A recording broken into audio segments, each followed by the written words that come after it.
दिल्ली के रोनी कोर्ट में हुए दिन दहाड़े शूटआउट के बाद पुलिस इस मामले की छानबीन में जुट गई है। इस कत्ल की वजह कोई नई नहीं है, बल्कि इसके पीछे गैंगस्टर जितेंद्र उर्फ गोगी और गैंगस्टर टिल्लू ताजपुरिया की पुरानी दुश्मनी है।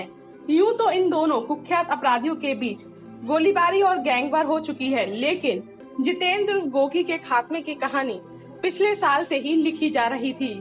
गैंगस्टर जितेंद्र उर्फ गोगी और टिल्लू ताजपुरिया गैंग के बीच गैंगवार बहुत पहले से ही जारी थी।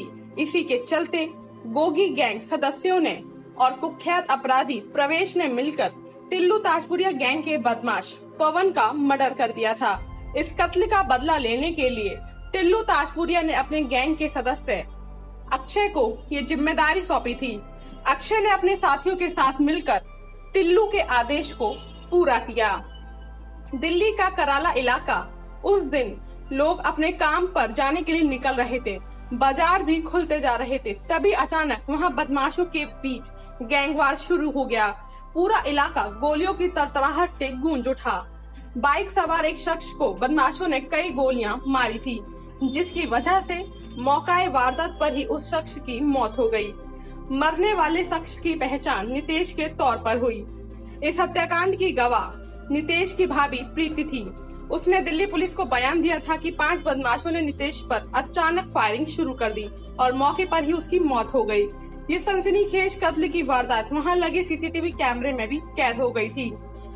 जब पुलिस की तफ्तीश आगे बढ़ी तो पता चला मृतक नितेश का भाई प्रवेश दिल्ली के खूंखार गोगी गैंग से जुड़ा हुआ था और तभी से इस मामले में गैंगवार का एंगल पुलिस के सामने आया। नितेश की हत्या के बाद दिल्ली पुलिस को एक सीसीटीवी फुटेज मिली थी, जिसके आधार पर पुलिस ने अक्षय नाम के बदमाश को गिरफ्तार किया था। उसकी निशानदेही पर सूरज उर्फ गोलू को भी पकड़ा गया। दोनों आरोपियों ने पूछताछ में बताया था कि वो दोनों टिल्लू ताजपुरिया गैंग से ताल्लुक रखते हैं, जबकि मृतक नितेश का भाई प्रवेश गोगी गैंग का सक्रिय सदस्य है।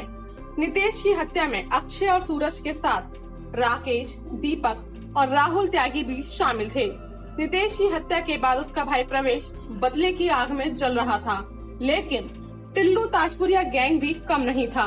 दरअसल पवन की मौत के बाद से टिल्लू ताजपुरिया का गैंग जितेंद्र गोगी को ठिकाने लगाने की कोशिश करता आ रहा था, लेकिन उसे कामयाबी अब जाकर मिली जब शुक्रवार को रोहिणी कोर्ट में टिल्लू के शूटर्स ने गोगी को ही भून डाला। हालांकि वो खुद भी स्पेशल सेल की गोलियों से नहीं बच पाए।